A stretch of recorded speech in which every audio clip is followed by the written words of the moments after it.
এই রান্নাঘরে সবাইকে স্বাগত। আমি আমার শর্টসে আমার ছাদ বাগানের ভিডিও প্রায়ই শেয়ার করি, কিন্তু বড় ভিডিও শেয়ার করা হয় না। তার জন্য ভাবলাম আজকে একটু আমার ছাদ বাগানটা ঘুরিয়ে তোমাদের দেখায় আমার ছাদে কী কী গাছ আছে। প্রথমেই দেখো ভেন্ডি গাছ। প্রতিদিন যদি ভেন্ডি না তোলা হয় কিন্তু ভেন্ডি বড় পেকে গেলে সে ভেন্ডির কিন্তু গ্রোথটা কমে যায়, আর ভেন্ডি কচি আর হয় না, আর সংখ্যাটাও কমে যায়। এইটা হচ্ছে তোমার খামালু গাছ। এইটা মাটির তলায় যেরকম গোল গোল যে আলুগুলো হয় কাটা কাটা মতন, ওইটা বড় মাছ দিয়ে রান্না করলে অনেক সুন্দর লাগে। আমাদের ছাদ বাগানে বেশিরভাগ গাছই কিন্তু সবজির গাছ। আর বলতে গেলে তিনখানা ছাদে আছে ফুলের গাছ, জবা ফুল আছে, আকন্দ গাছ আছে, আর একটা বেল ফুলের গাছ আছে। আর দেখো এই জবা ফুলটা ছোট হলেও অনেক বেশি সংখ্যক ফুল হয়। 5-6 বছরের গাছ, কিন্তু দেখলে মনে হবে না। অনেক ঝাংড়া, যেহেতু ডাল কেটে কেটে রাখা হয় তার জন্য পুরো ফুলে ফেপে উঠেছে গাছটা। আর এই গাছের পেছনে কি কি সার দেওয়া হয় সেটাও বলে দেবো আমি লাস্টের দিকে। আর ঝিঙা গাছে তোমার দেখতেই পাচ্ছ কত ফুল এসছে অলরেডি, অনেকগুলো ঝিঙা উঠেও গেছে। আর একটা লম্বা চিচিঙে ঝুলছে, একটু আগেই তোমরা সেটা লক্ষ্য করেছো নিশ্চয়ই। আর দেখো পাতাগুলো দেখলেই বুঝতে পারছো গাছের গ্রোথ কতটা ভালো হয়েছে।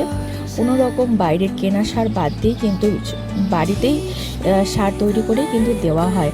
তো এতেই বোঝা যায় গাছের গ্রোথ কতটা ভালো হয়েছে।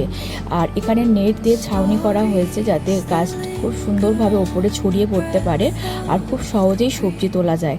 আর আমি আমার ভিডিওতে রান্নার চ্যানেলে অনেক কুঁদরি রেসিপি শেয়ার করেছি। আর এখানের বেশিরভাগ যতগুলো রান্না, সবজি রান্না, সবই আমার ছাদ বাগান থেকে তুলে নিয়ে গিয়ে রান্না শেয়ার করেছি। আর বেগুনের কথাটা কম বললেই ভালো হয়, প্রচুর পরিমাণে বেগুন হয়। আর প্রতিদিন বলতে গেলে 2 চুবড়ি করে বেগুন উঠছে।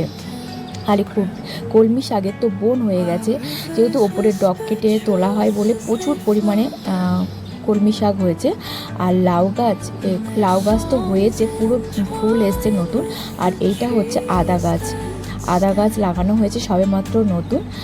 আর কুমড়ো গাছের ডগ কেটে কেটে মাছ দিয়ে ঝোল করা হচ্ছে, কচি কচি ডগ। আর তার সাইড থেকে প্রচুর কুমড়োর ডাল বেরোচ্ছে। যেহেতু কুমড়ো হবে না তার জন্য ওপর দিয়ে ফুল তোলা হচ্ছে আর ডাল কাটা হচ্ছে। আর অনেক দিন ধরেই ভাবছি কুমড়ো পাতার বড়া খাবো, কিন্তু হয়ে উঠছে না কচি কচি বড়া। আগের দিনই পুঁই শাক কাটা হয়েছে। পুঁই শাক যত কাটবে তত সাইড দিয়ে গছ বেরোবে, এইটাই হচ্ছে নিয়ম। আর পুঁই শাকের গ্রোথটাও বাড়বে। এই হচ্ছে আমাদের সার। এই গোবর সার, বহু পুরনো গোবর নিয়ে এসে ছাদের মধ্যে স্টক করে রাখা হয়েছে। এর সাথে মাটি মিশিয়ে, সবজির খোসা, ফ্যান, এইগুলো মিশিয়ে কিন্তু গাছের গোড়ায় গোড়ায় দেওয়া হয়। আর এই যে প্রাকৃতিক সবথেকে একটা গুরুত্বপূর্ণ বিষয়, যে তুলসী পাতা, প্রতিদিন তুলসী পাতা তোলা হয় আর বাড়ির সবাই খাওয়া হয় যাতে সর্দি না হয়। আর সর্দি হলো এটাকে জলে ফুটিয়ে তাল মিষ্টি দিয়েও খাওয়া হয়। এটা শরীরের পক্ষে খুবই গুরুত্বপূর্ণ, একটা ওষুধের থেকেও কাজ করে। আর পুজো দেওয়ার জন্য আকন্দ ফুল তো তোমরা জানো শিব পুজোতে সবসময় লাগে, তার জন্যে একটা আকন্দ গাছটা ছাদে লাগানো হয়েছে শিব পূজা করার জন্য। প্রতিদিন একটা মালা গেঁথে নেওয়া যায়, যে বাজারে যে 10 টাকা 20 টাকা করে মালা প্রতিদিন লাগতো সেইটা কেনা লাগছে না। তো প্রাকৃতিকটা অনেকটা সুন্দর। এক কথায় বলতে গেলে ছাদ বাগান এক নজরে দেখলে মনটা ভরে যাবে। অনেকেই ছাদে এসে বলে যে অনেক সুন্দর। এটা হচ্ছে এক ঝলক ছাদ বাগানের দৃশ্য। তোমাদের ভিডিওটা কেমন লাগলো অবশ্যই এক কথায় কমেন্টে আমাকে জানাবে।